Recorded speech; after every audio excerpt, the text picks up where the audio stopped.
So do you believe we came from nothing or something? From something. Convince us in terms of your thinking. Remember, we want to learn from each other so that this shared information will lead us to be a better human being. So, like when you think about like where you came from, where this universe came from,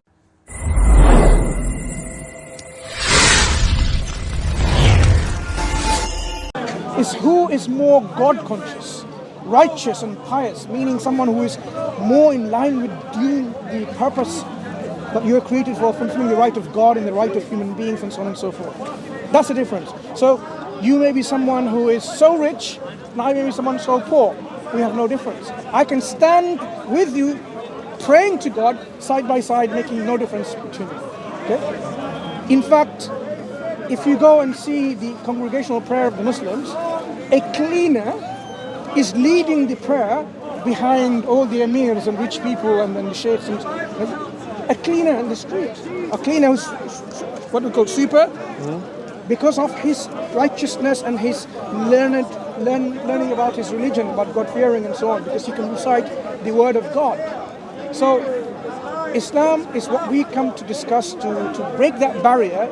And what we'll do when we break this barrier and the bridge becomes shorter and shorter in terms of understanding and coexistence, tolerance, we will be now living side by side. You will be my next door neighbor, and I'll visit you, and you may be an atheist or a Jew or a Christian. It's that kind of knowledge that is missing from us. Okay. So what are you? I've been talking about what we believe in, what we talk about here. This is what happens in Speaker's Corner, and you will see people are recording you left, right, and center. Camera also come all over you, and you have a garden. What do you believe? Do you believe in anything in terms of the existence in this world? Maybe something. Something. What about yourself? Oh no, there's something. You're an atheist.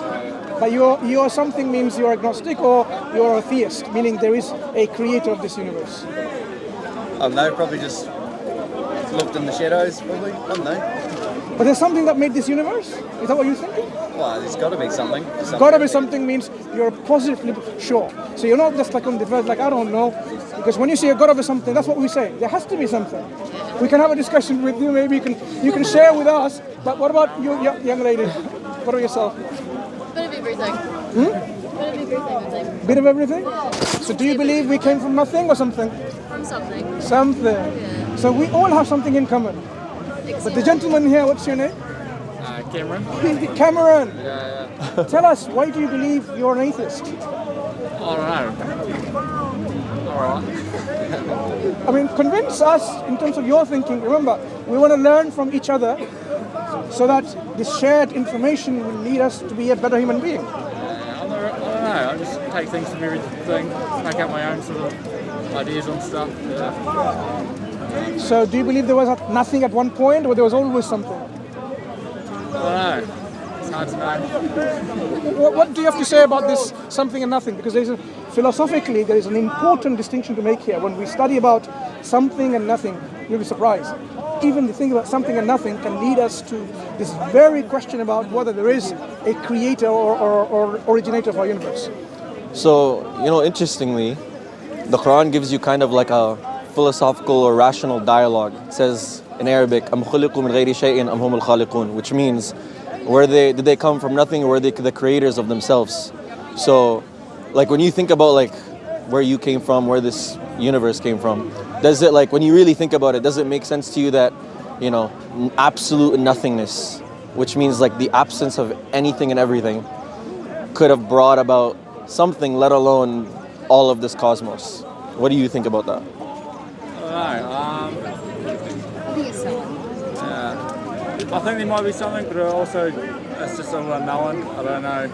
Yeah, I'm completely okay with you saying you don't know, but I just want to like ascertain whether you want to say that, because atheism, you're saying like no, there's, and you said earlier it's like it could be nothing. So I was trying to see like, do you actually think that we could have come from absolutely nothing? What do you mean absolute nothing? Maybe Absence of everything. So we're not talking about quantum fluctuations, vacuum, nothing, black holes. This is all something. So we're talking about absence of everything. Could the absence of everything give us anything, let alone everything we do have? Like, does that gel well with you? I don't know. much to. You haven't really got a developed opinion on it, really. Okay. I don't know. So then my question is, why'd you say that you're an atheist? Because see, some of your friends were like she said, for example, I'm like here, a bit there. Your other friend said that they believe in something, but you said you're like, atheism is quite a strong position, is why I'm asking. Alright, I'm more just at the point that I'm not anything in particular. So I can't really say that I'm one thing or another, so I kind of just go, what's the neutral one, you know? Okay, so that's more agnostic then. You're not an atheist. Yeah. Because an atheist is somebody who like actively and positively claims that a God does not exist, and then maybe would argue for why that is. They would give you arguments from evil, arguments from bad design, whatever it is. Like they would give you arguments for why they think absolutely a God does not exist. So it seems like that's not you. No, not really. Okay. So let me give you just an example about nothing. If I have a wallet, and if I have no money whatsoever, pence, dollars, cents, whatever you want, no checks, no credit cards, no money, absolutely no money. I have no friends. I have no friends to borrow money from. I have no banks. No one. Can I give you £5? No. Why not? Because you don't have it? Okay. So if there was nothing to begin with, can the universe come from it? I guess not. Cannot. Just like I can't give you £5, the universe couldn't just come from nothing because it's just there. It's the absence of everything. So if you have absolute nothingness, absence of fluctuation, quantum fields, gravitational fields, quanta, hadrons, leptons, if you are in some of physics, you realize if you have absence of all of that, then something which is energy or matter, we are something, right? Energy, matter, interconvertible, it cannot come from this absolute nothingness. So what that means is if we are something now, there has to be always something. Always something. Either the universe has always been there, that's it, you don't need a creator for it. Or the originator was always there that brought into this, the whole cosmos into existence. So you can believe in this material universe which has always been there, because that makes sense that something has to be always there. Or something, what we say is the originator of our universe, creator, God of this universe. God is a very loaded term, so don't want to use this term because you might automatically think God of the Bible, God of this. Originator, someone who originates. So you have broadly these two options. I mean, you can believe in either of them, but we can analyze which one seems to be more rational, making more sense. Because if you have a universe which is not conscious, doesn't have a will, doesn't have self-awareness, can it do anything? Think about it. If you had all the ingredients of a recipe sitting on a kitchen counter, you just left it there for 1,000 years, do you think eventually, with the passage of time, the recipe will make itself just because all the ingredients are there? Oh, it needs a bit of person. It needs an agency, Yes. a personal maker. This is what you do.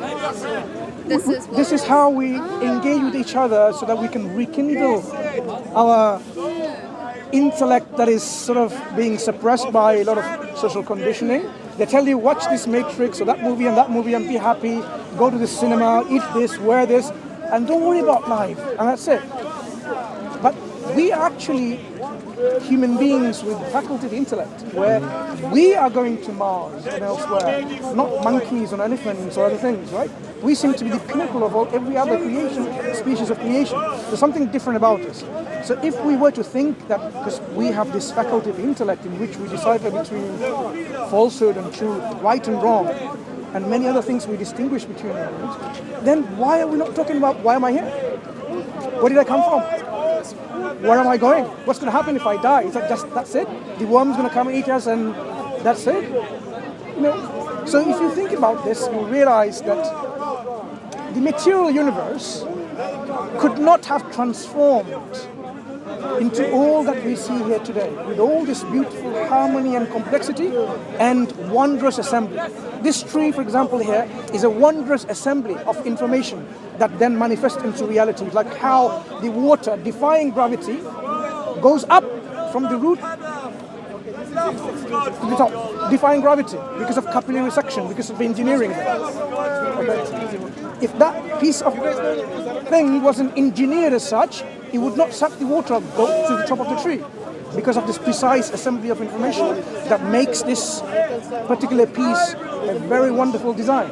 So, a material universe which has no self-awareness, doesn't even know that it exists, it cannot assemble anything. You can't have a pizza or pasta, whatever you like, in your kitchen if you have all the ingredients. It's just simply not going to happen. It makes sense there's a personal agency or an agency with self-awareness, intentionality. A will. Intentionality. And not only that, with knowledge and power or energy. Because without knowledge and power, you can't make anything, you can't transform anything.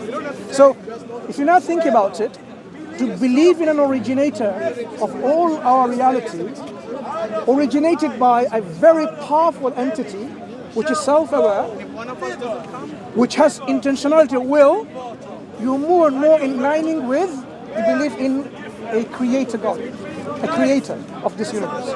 We say this is in line with our natural self, our makeup, our intellect. If it's sound and not totally suppressed and brainwashed or brain dead for some people, we would come to this realization that there is an absolute independent, self-sufficient agency that has brought about all of these things. Have you heard about something called like things are dependent on each other? Like, can you stop breathing the air and try to live? You will die after 10 minutes, right? Because we're so much dependent on air and oxygen, water, food, and so on. So if you think about it, not just human beings, everything around you, we are dependent. We are not self-sufficient. If you now start adding dependent things, the collection of dependent things in the whole universe. Brother Hashim. Oh, okay, yeah, because Brother Mansur doesn't have a camera. Assalamu alaikum. Yeah, it's okay, Sam. Yes. By itself. So, dependent things in totality has to, by necessity, depend on something that is called a necessary existence. Something that has to necessarily exist and will be self-sufficient. So our originator will be necessary in its existence and self-sufficient and independent. I want to share you something that we as Muslims, when we read a guidance from our originator, this is what in 3 or 4 lines the originator communicates with us, and you tell me whether it makes sense or not. We believe in the Quran. There's a chapter in the Quran. Surah Al-Ikhlas, look, it's only 4 lines. Say he is Allah. The originator is one. Not evil. On whom all depend. He gets not born, meaning he's not born, he doesn't give birth. The man is like a child. So this originator, the Quran describes by a name of Allah. This word Allah in Arabic means the one who is worthy for our question. You cannot have Allah as like a affirmative. You cannot have Allah like plural. So you need a word which describes this entity in which everyone depends on. So one and only, self-sufficient, not himself or itself brought into existence, not born, doesn't give birth or doesn't produce offspring, and nothing like unto it. Does that make sense? Yeah. Within reason, yeah. Yeah, this concept will make sense to you. And this is what the Quran, the final, not the first guidance from God, the final guidance in a succession of so many prophets and messengers from this creator originator, through the final messenger, Prophet Muhammad, peace be upon him, came to tell us about who our originator is. That he is God, Allah, and this is the description of this chapter. Your heart and your mind will be synced with it. You would not disagree with it because you know, yes, it makes sense. And the Quran describes more about this being, which you are thinking is something that exists always. Didn't have a beginning. I mean, I had a beginning, you had a beginning. But our originator didn't have a beginning, always existed. What would be his qualities and characteristics? What would be the properties? The Quran describes that, and also at the same time tells us why this creator made us. If you make something, you don't, like this phone isn't just made to dig, mud. There's a reason. There's a reason for it, right? It comes with a manual. Yeah. We are made for a reason. Where's our manual? Why are we here? Well, this is it. Yeah? That's cool. I So, if we have just given you some food for thought to think into Islam, looking into the life of this last messenger, Prophet Muhammad, peace be upon him, and the Quran being the guidance from this originator, open up, read, scrutinize, read to, if you want, to verify it. So verifying means you'd read with scrutiny and say, let me just check whether it's indeed from this originator or not. I mean, I can disprove it if it's not. If it is from this creator, I should be able to see guidance from it. Look for this guidance with a sincere heart. And if you find that makes sense to you, it tells you that this book, at the very beginning of this book, it says, this is such a book. There's 112 chapters. First chapter is like an introduction of this Quran. Look, the second chapter says, this book, there is no doubt in it, is a guide to those who guard against evil. Absolutely, without a doubt, there's guidance in it. The book tells you there's guidance in it. So what you need to know is, how do I achieve or read or verify this guidance? So there's a lot of things you can look into this book, which will gives you positive evidence for its divine origin. Anyone come and say, Harry Potter is the book of God, believe in it. Harry Potter, you'll be surprised. Yeah, anyone can come back. The Quran gives you positive evidence for you to be satisfied. Like, your thoughts about, like, there's so many ideas and ideologies, how do I know there's a creator or not? Your position on agnosticism. It's proof behind the pudding. There has to be some evidence to satisfy and convince you. And not just evidence that satisfies the mind, also satisfies the heart. You know what I mean? Like, a lot of people will just believe things that make them feel good, but then if they think about it too hard, it starts messing with their head. And then they're like, oh, well, let's just think it's a mystery and let's not think about it. It just feels really good to have this faith, etc. That's not good for you long term, because eventually you'll have these thoughts always creep up, those pillow last thoughts before you sleep. So it's really important that you find something that satisfies your mind and your heart and your mind, and at the same time gives you some form of like good practical guidance that has some utility in your life.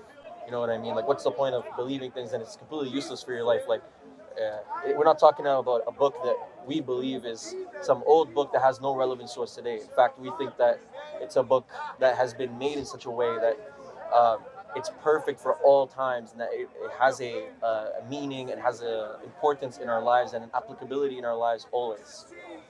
Okay, that makes sense. And it's also interesting that why these conversations are really important is because we have a belief in this thing called the Fitra, which is our natural disposition.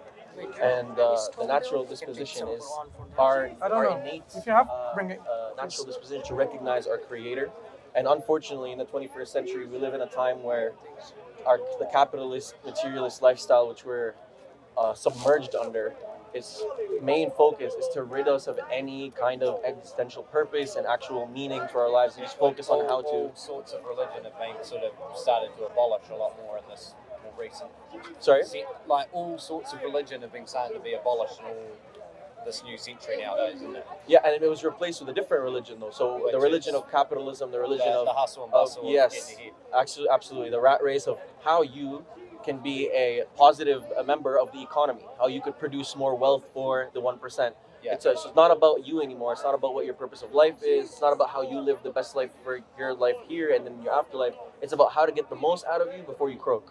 Yeah. So now what these conversations, what they do is they reignite your fitra. Like, we believe that the fitra, your natural disposition, can be cloaked when you're around, when you get socialized, your primary, your secondary socialization.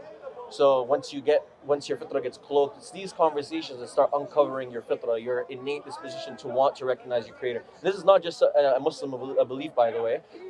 People like Justin Barrett have done studies, and Oxford University have done studies about human beings in atheistic and secular environments, and children, that is, and their innate belief to recognize a creator. So even atheist secular academics recognize that human beings aren't born atheists. They are born with this innate disposition to recognize something greater than they are. They have the curtains closed after a few years because everyone else.